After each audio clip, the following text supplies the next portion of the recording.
Hi, my name is Jake Tapper, and I know I'm a mama's boy because my mom still texts me to ask me if I'm coming over. Can we talk?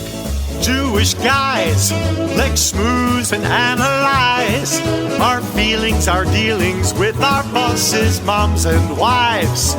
Man to man, Jew to Jew, we've got so much on wicks to chew. Whether dadding or dating or just navigating a world that's full of goys, let's dig in and make some noise, Mama's boys. All the president's yes men. Jake Tapper. He's the lead Washington anchor for CNN, hosting the weekday news show, The Lead with Jake Tapper, and co-hosting the Sunday morning show, State of the Union. He's also a best-selling author, a father of two, and Rob's favorite detail. He's a cartoonist who was inspired to get into this business by Doonesbury. Jake, it's wonderful to have you. Thank you. This is a real honor. There's a lot going on in the world. You're at the center of all this. You have a seat that gets you perspective on everything. And so my Safta used to ask a very simple question when times got crazy, which is what the fakakta is going on in the world today. And I wonder if you could just give us your perspective on that. Well, I mean, I could take that any number of places, but the Sure. general answer, which I think is an umbrella answer to all of what you're suggesting, is that we have a president who is definitionally a disruptor. And in this, his second term, not only does he feel emboldened for any number of reasons, but he has very few guardrails around him. Very few. There aren't, like, you look back at the guardrails from the first term of Trump, and whether it was Chief of Staff General John Kelly, or H.R. McMaster, the National Security Advisor, or General Mattis, the Secretary of Defense, and on and on. Those people have all been replaced with enablers, sycophants, men and women. Yep. And Odie's. it reminds me, I was about, you guys are old enough, or at least Rob is, to remember the episode of the Twilight Zone, where the old Twilight Zone, although I'm not that old, Jake. I'm not that young. You might have watched the reruns. I agree, but you're religiously. You and I are roughly the same. I'm 56. How old are you? Yeah, Rob? 54. Okay, so we're roughly 46. Okay. You maybe watched. No, not that you watched them originally. No, nobody on this call watched anything in black and white originally, but maybe in the you certainly watched the Twilight Zone movie. Sure. Yes. Adaptation, and then also the black and white. But I mean, it's this episode called, like, it's not called It's a Wonderful Life. It's a Good Life. It's called It's a Good Life, and it stars Billy Mumy, who was a famous kid actor at the time. Space, right? Yeah, and in this episode of the Twilight Zone, there was this kid who had these powers, and he lived in this town where people gave him everything he wanted because they were so terrified of him. And then at the end of the day, like, a teacher who stumbles on this, takes him under her wing because he wants discipline. He wants whatever. Anyway, that is the world that we are living in right now, in the sense that the president is surrounded by people who not only worship him, but are terrified of him. So the inner circle of people who just think everything he does is great. And every joke he makes is hilarious, etc. Right. And then you have people outside, like Republican Congress, etc., who are terrified of him. Some of them love him, but others are just like, this guy can end your career and your livelihood with one tweet. So, jeez Louise, talk about governance. I mean, it's interesting. At least goes right to the heart of our podcast, because it's a very different way of being, a very specific way of being a man in the world, right? Like a very specific male energy. I mean, I feel like every American president has been, to some extent, had yes men up to some level, people who sort of sucked up. But like, what is it like? What's the sort of like style of masculinity that he projects? That, I mean, he's also, he's a guy who's probably has dementia and is feeble and is old and can barely, not physically adept. How does a man project that sort of like that influence in the world on other men? Just for the record, I'm not agreeing or disagreeing with your diagnosis, Dr. Cutner. I will say that I think one of the great lessons that I have learned in my 56 years on this planet is that it is good, especially the higher you get in the world. And Rob, I'm sure you've seen this in show business. The most successful people are often the people who keep critics around them, whether they have strong wives or husbands or a best friend who is willing to say that's a stupid idea, or people. My PR woman at CNN, Sydney, is one of many dozens of people at CNN, the one that might, be settling scores or whatever. So my general take on being a man, which is also my take on being a woman in this respect is, although I don't think women have the same issue historically, the more critics you have around you, often the better, or at least not critics, but like people who are willing to criticize you. And, he doesn't have that. And Biden didn't have that either. I mean, I'm not saying the two men are the same or the two presidencies are the same, et cetera, et cetera. Please, every caveat you want. But like, that was also a problem for him. Mensch on the street. Dimitri, what does it mean to be a Jewish man today? All right, that's a loaded question Tough there. one, yeah. Seriously, what does it Go mean? right to the deep end here. Yeah, I mean, maybe it means that you suffer a little extra these days, but I think you also need to have your wits about you and be as critical and open-minded as possible. I love that. Critical and open-minded. That's a really beautiful answer. Thank you. The Jewish community has been particularly impacted by October 7th. You're no stranger to that. You've reported on it. You have feelings about it personally. And you're a highly visible Jewish man in the world of post-October 7th, in a rise of anti-Semitism and in strongman politicians like Trump and Putin, right? How do all those cultural and political events impact the way you show up as a Jewish man? Well, I mean, I show up as a Jewish man here in my study. I show up as a American man when I'm anchoring, right? I'm not there to be a Jew. I'm there to be an American. Right. But it is true that my Jewishness is sometimes held against me by people on the left and on the right. My kids are 16 and 18. Right. They have encountered far more anti-Semitism both at our house, because we've had pro-Hamas anti-Semitic protesters at our house. Jeez. And just witnessing it the same way all of us are like just scrolling and like, can I have one day without swastikas being written somewhere? Just one day. And they have encountered more in 16 or 18 years than I encountered in 50 years. Sure. It's disturbing. It's wild. I mean, like, I remember us in this family having a conversation on Thanksgiving. A lot of people were here right in the next room. And we were debating whether or not anti-Semitism was even a major problem in the United States. And now it's like that argument has been settled. Right.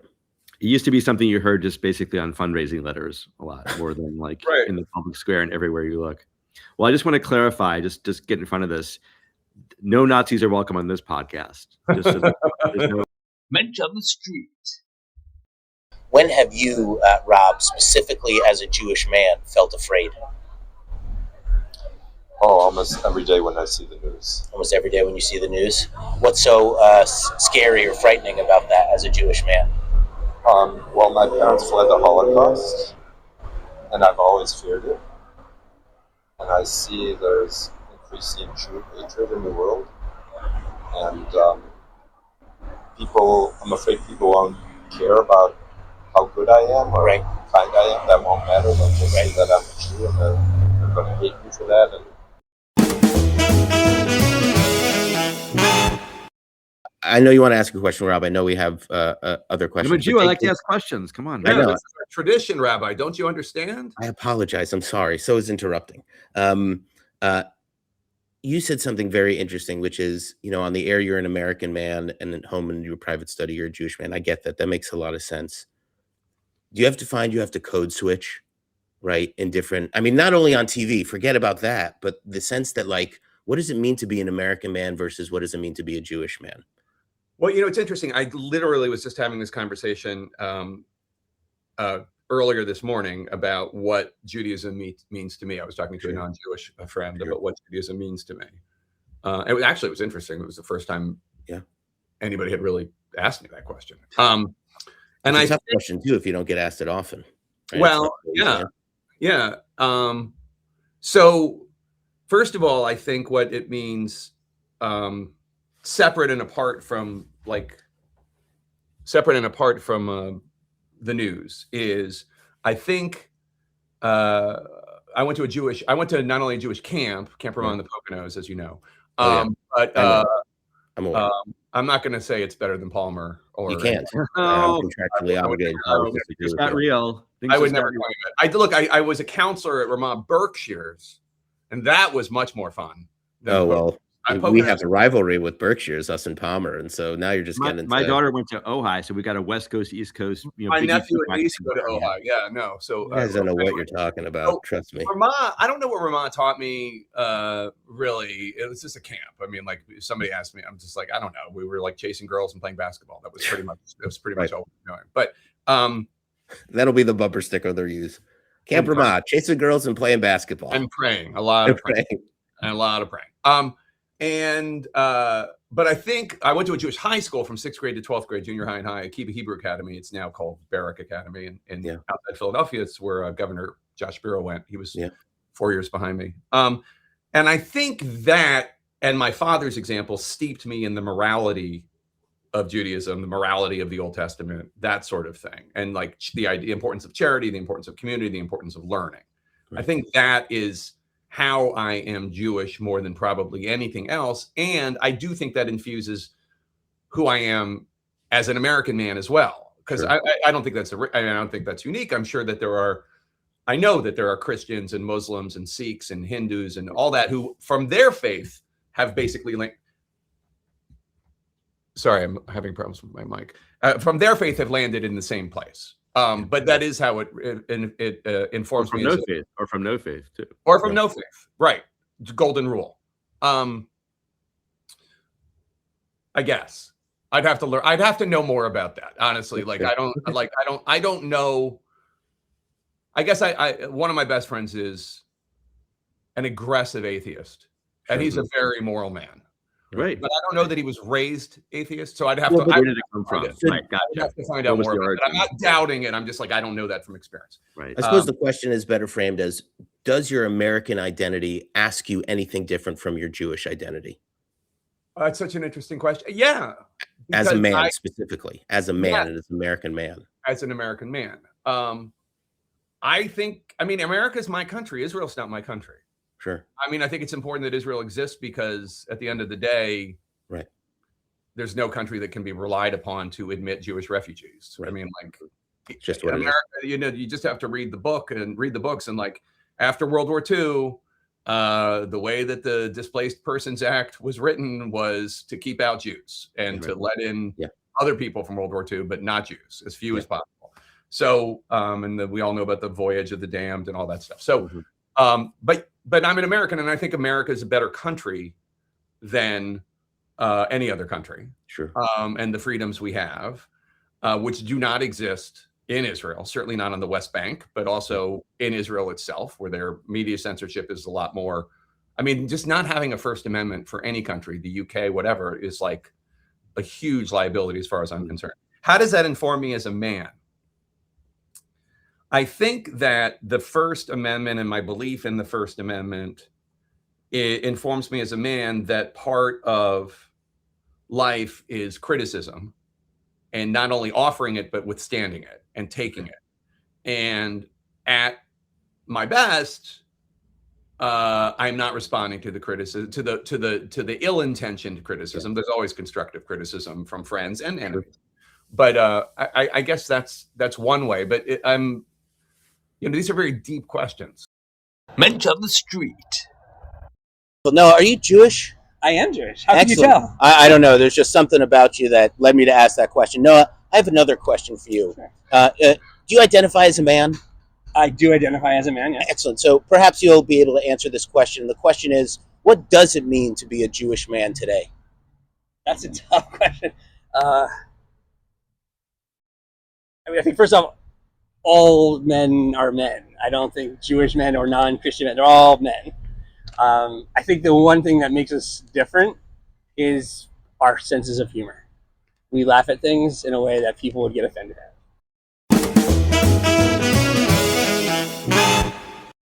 You have like a remarkable level of deploying your emotions, I think, like a variety of different ways, like deploying outrage selectively, incredulity, bemusement, all of these things. You're not to insult him, but you're not Brit Hume. You're not like this sort of iron wall of just like reading. You're not a news reader, as they say in Britain. Right. You're kind of a news expressor and a news elicitor.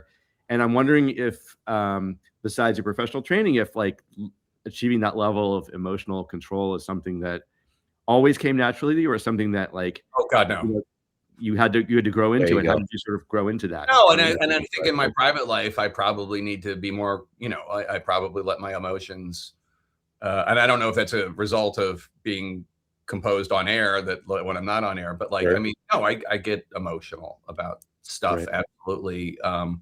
I just saw an interview with Seth Meyers talking to Dan Harris, who is a former colleague of mine at ABC News, who does a podcast called 10% Happier, I think. Yeah. And it was about some time he got so upset that a joke, when he was a head writer or a writer on Saturday Night Live, a joke wasn't used.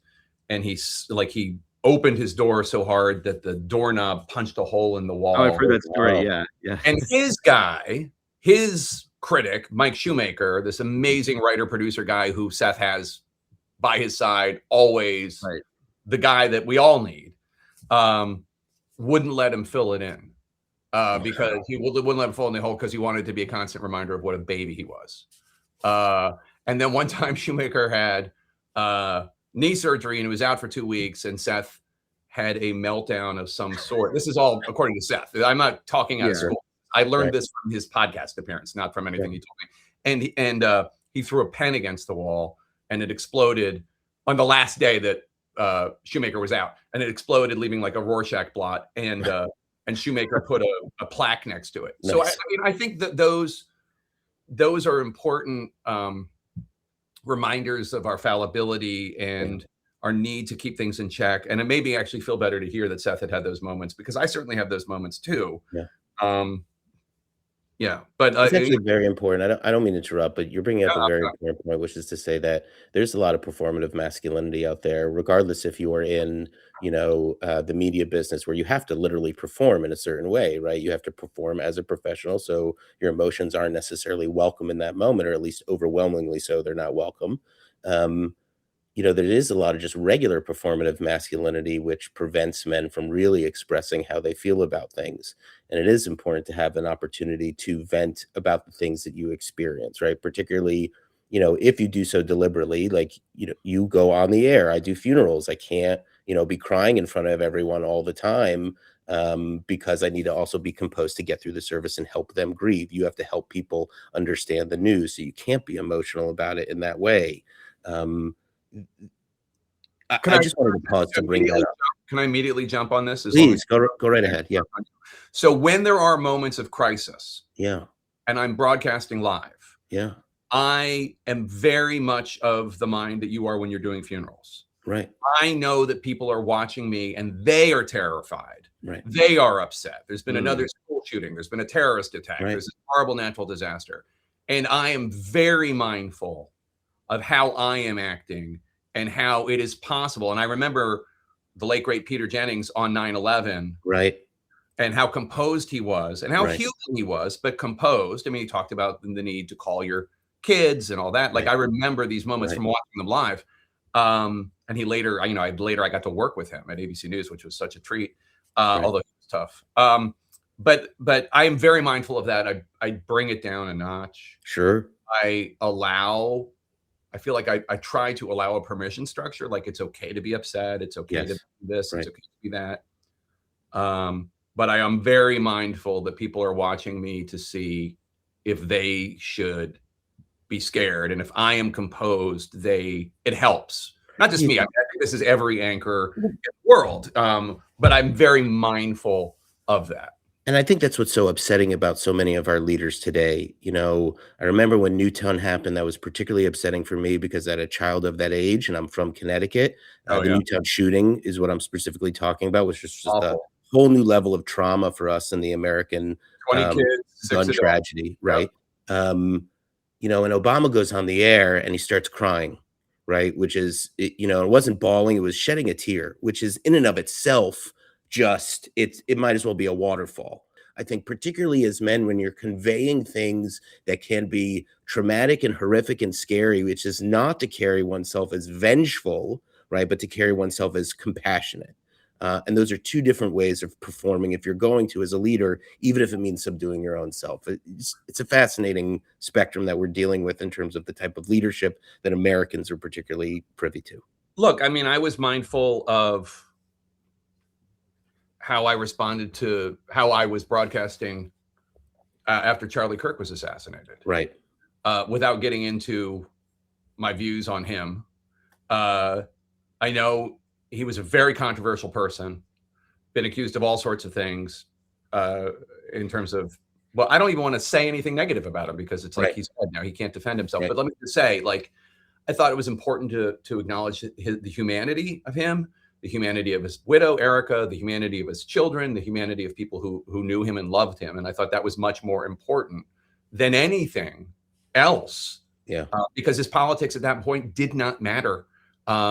This was a human being who had been taken unjustly from the planet. So there is the kind of masculinity that is displayed in mocking the death of Charlie Kirk or the death of Rob Reiner and his wife, the kind of masculinity that is about strutting. That's what I'm saying. About like calling yourself an alpha.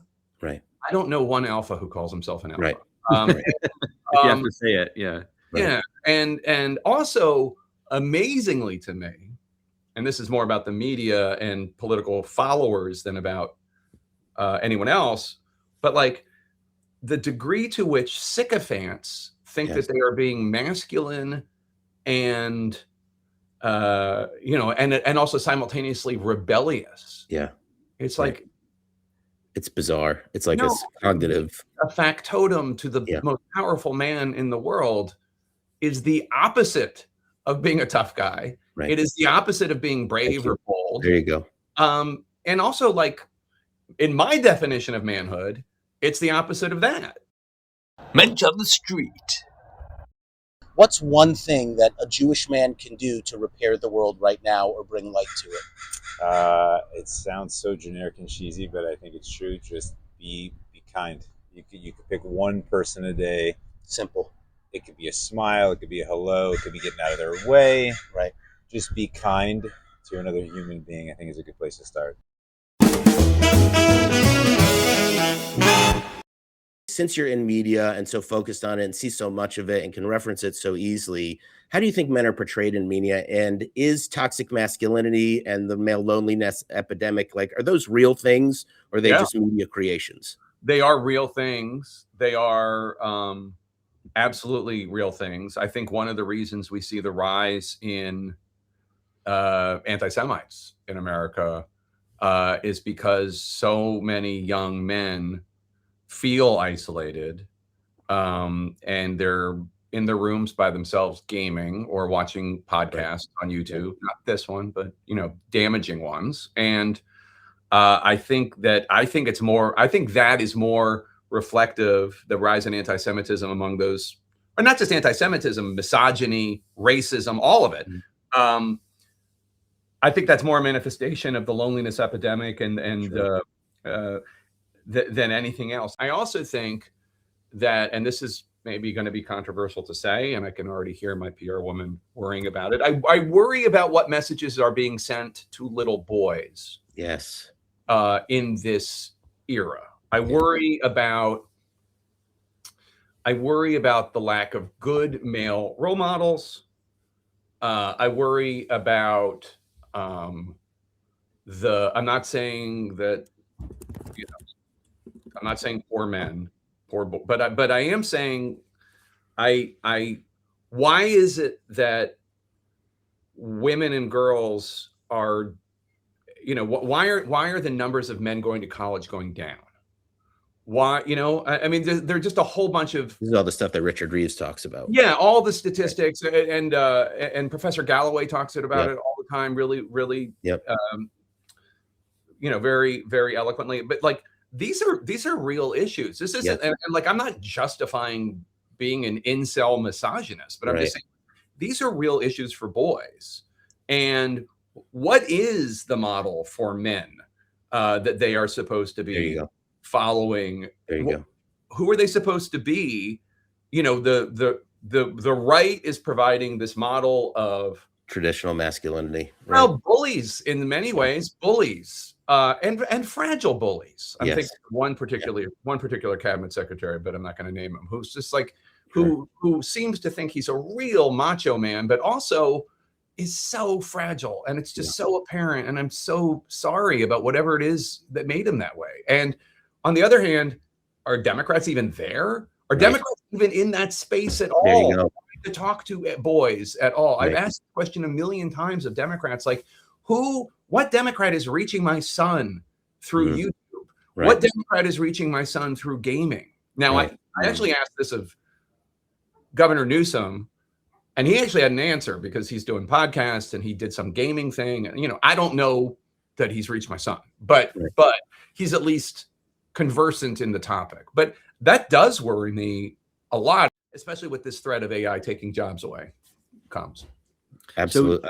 So you mentioning your son, I'm intrigued by that. I have a son also who's probably around the same age. I don't know if Governor Newsom has reached my son either. Even though we live in California, it's a hard conversation to have. Talked about, we've given shout outs to Camp Ramah and our different relationships to them. What's, if you can think of a formative experience for you back at Camp Ramah as a young man?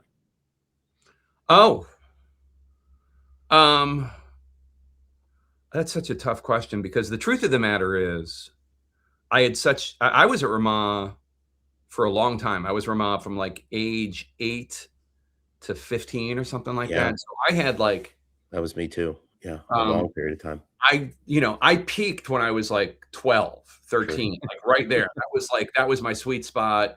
I dated, the 3 cutest girls in Paulette Light, Janet Samuels, Sally Grice, oh my God, we're naming them. Summer, Steve Reck was my best friend, played basketball, it was just amazing. But then I had a couple summers where I was not particularly, in the A list in the crowd. So I would honestly say the misery of having, peaked when I was 12 or 13 and then still being there for a couple more years was very formative in a negative way, but also just in terms of disappointment, fickleness, seeing how the world works, because that is how the world works. Yes. Yeah. And you're like, I'm going right to Washington. This is no, but what I did was a disappointment. There was a summer I did USY on Wheels. Another good shout out. There you go. So I did, I went to a different experience, but it's not a positive experience, and it's not Camp Ramah specific. But it doesn't have to be a positive experience. It has to be an experience. And the point is that Camp Ramah housed it, or at least enabled for it to happen, I think, right? Yeah. I mean, look, I would go back to that year in Chalutzim, and that was my best year, and that was a lot of fun. But I think the lessons were in the miserable years, and also just getting through it, and also but that's just puberty. Sure, but having a space to do it that's safe, right? I think that's kind of the point. I don't think it was particularly safe. I mean, I wasn't being beaten or anything, but it wasn't. It was a couple of rough summers. Okay, so that's fair. Not rough, not really rough, but you know what I mean. We have to update the bumper sticker you said earlier. So Camp Ramah, playing basketball, chasing girls, and being formatively miserable. Good. Let's play some games now. Jake, we're going to play the 4 questions for Mama's Boys.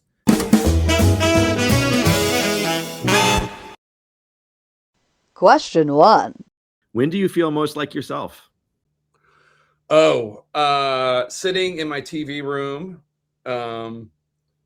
fire going, all of our pets in the room, wife and I finding a show on Netflix. My son comes in, changes the channel to The Simpsons. Perfect. I like that. Very nice. That's when I feel like most myself, because I have this lovely world, our 3 dogs. I mean, I do miss my daughter. She's in college. So, I mean, I'd rather have her there too. But my point is, like, we're there, we're all happy, and then my son disrupts and we give him what he wants. You get challenged. You get challenged and you remain stoic. All right, good. He also, by the way, like he said something to me the other day, like, the first few seasons are so much better. I'm like, okay, I'm raising you well. All right. Question 2. What's one feeling you experience often but rarely admit to others? Insecurity. Do you want to elaborate a little bit on that? Not particularly. Okay, you're insecure about that. That's great. Question 3. What do the people who depend on you need most from you right now? Well, it's probably 50-50 emotional support and financial support. So, I mean, both. I'll go back to number 2 for 1 second. One of the things I just do say to young people all the time is, do not think that everybody you admire is not a puddle of insecurities, and do not think that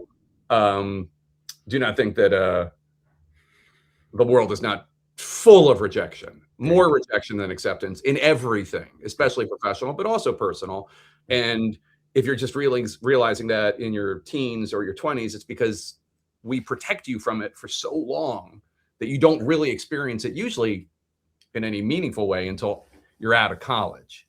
So, I mean, one of the things I do say is just gird yourself and know, like, I remember I was hearing something about it was Steve Martin. And he was talking about, who I just have so much reverence for. Just so influential on, like, I listened to every one of those LPs all the time in the 70s. And he was talking about how disappointed he was that Three Amigos didn't make more money. Like, it wasn't success. And I'm like, what? Like, what? Dance and everything. It's like one of the best movies ever. Like, yeah. We're all like that, though. Yeah. All of us, everybody, we're all wired to remember the insults and forget the compliments. Question 4. Who's a man you admire, and what has he taught you about your own path? Oh, wow. God. I mean, that's a can I give a lot I'm going to give a few answers. Please. My dad is a very moral man. He is not a very perfect man, but he's a very moral man. And I do admire that a lot. And I think that imbued me with a real deep sense of, sometimes I'm accused of being self-righteous, but I would suggest that it's really just an attempt to be righteous. And finally, the humid seat. Welcome to What Kind of Man Are You? The only game show brave enough to ask the questions to which neither your therapist nor your rabbi want the answer. That's right. We're going to break our guests down like we're crumbling matzah on Passover, creating a mess that is impossible to clean up. Our guests will be asked a series of questions, some silly, some shocking, some that are probably better left for Yom Kippur. By the end, we'll know whether you're a macabro or a Manoshevitz. So let's play. What kind of man are you? You guys are so Jewish. This is the Jewiest thing I've ever done in my life. Well, that's going on. I've laid tefillin, and this is the Jewiest thing I've ever done. Yes, we beat Chabad. I laid tefillin on Passover in Ukraine. Beat that. Okay, keep going. That's intense. First, would you rather tell your mother you don't like her brisket or tell your father you don't like his opinions? Oh, wow. I know I'm supposed to do it quickly. Dad opinions. Okay, good. Right. Number 2, what Jewish item in your home is the manliest? We have some really good menorahs, or to be precise, they're chanutiot. Chanutiot, thank you very much. Yeah, people don't know. Menorahs are not actually what you see on Hanukkah. What you see are chanutiot. Menorahs have a whole other level of 7 Chanukiah has 9. That's anyway, whatever. We have some very sturdy, manly chanutiot. Sorry. There you go. Right. Okay. How many spare yarmulkes from synagogue events are you currently hoarding? Oh, countless. I can't even tell you. It's a grab bag. Look, it's from our wedding. Look, it's from Aunt Debbie's wedding. I mean, it's just, you know. Okay, question 4. Would you rather go on Birthright as the oldest guy there or attend a men's mikvah night with people you barely know? Oh, Birthright. 100%.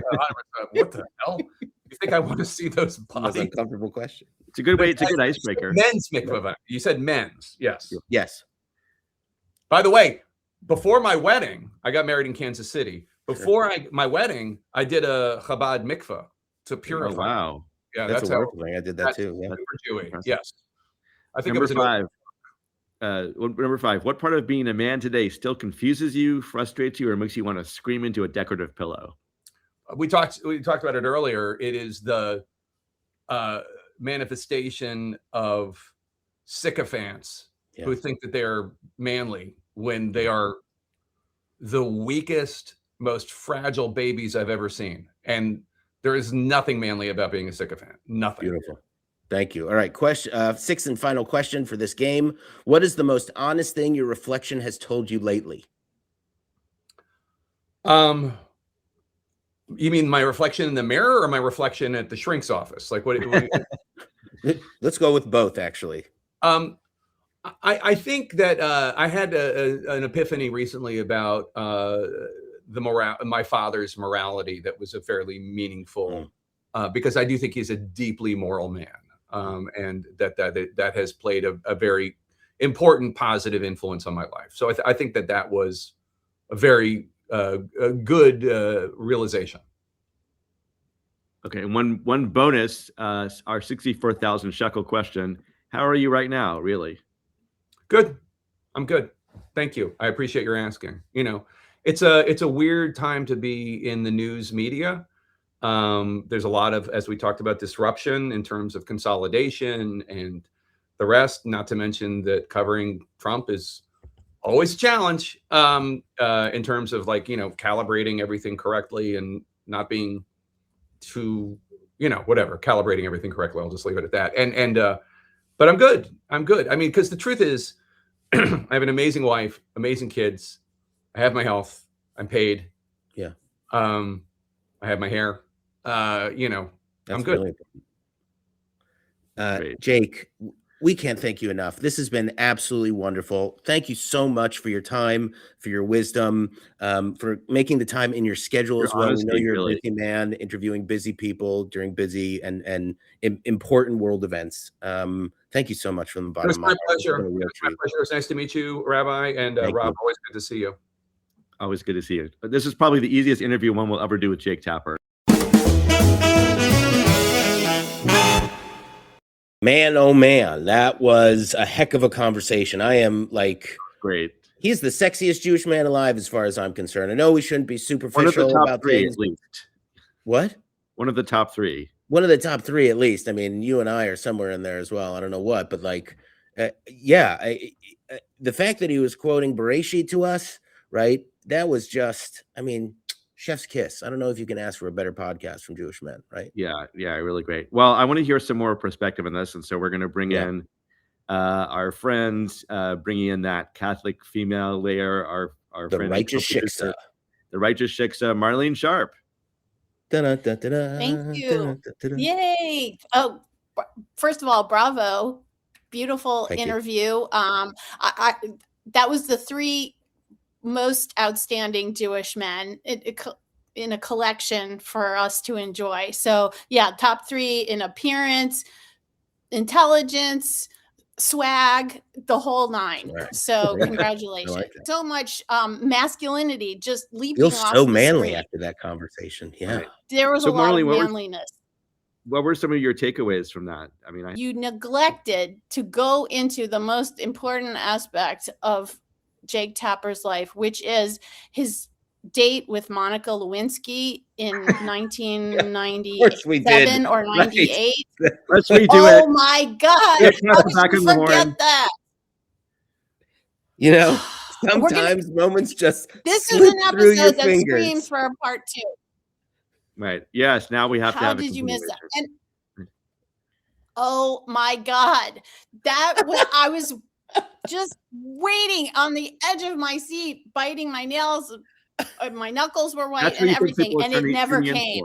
That's what people are tuning in for, is for the Lewinsky. I know. And then there's so many questions around that. First of all, how did they meet?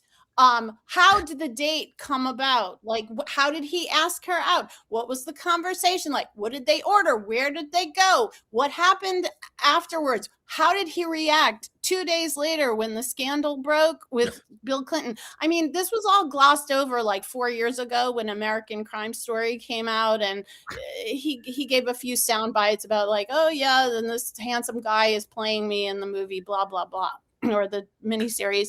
But these are questions that I can assure you women have had for the last 4 years. So any woman tuning into this show will be sorely disappointed. I mean, you know, of course, entertained and mesmerized by the chemistry that was demonstrated on the screen. But okay, well, what did you like about it? What did you like about it? What did you think about what he said about politics? Oh, he talked about politics? I didn't really like.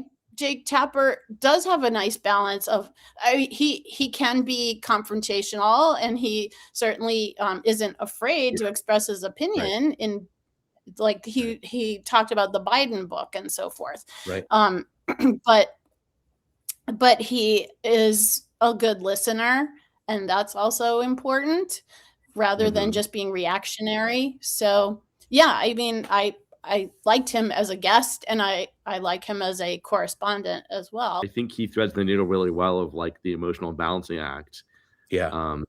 Because he does show it sometimes, like I was saying. I think about like Walter Cronkite, who people thought about as a company figure, but also people remember him that he took off his glasses and shed a tear over John Kennedy's assassination. Right. It's just the right amount. And I think just to generalize crazy, I think it's actually a very tough balancing act for, I think, the way men emotionally are supposed to act in the public sphere, is like a certain amount of humanity and empathy and emotion, but also a certain level of strength.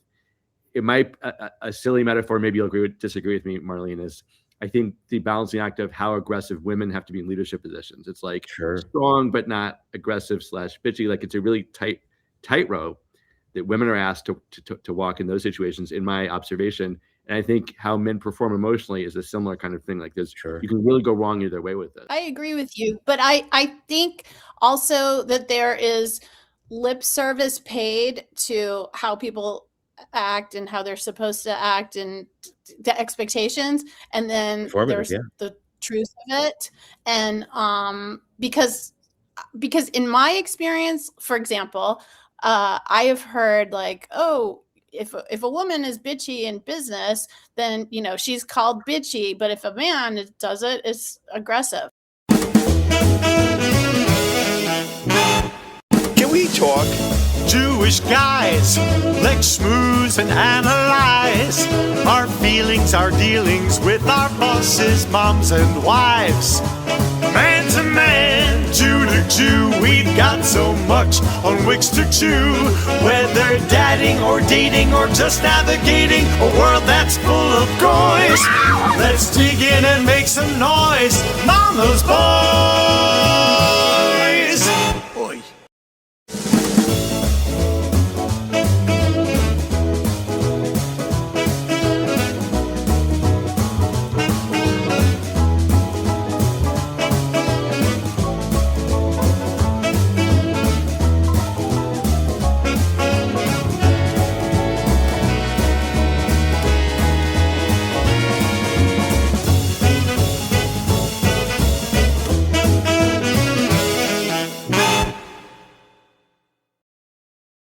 One flame can hold a memory.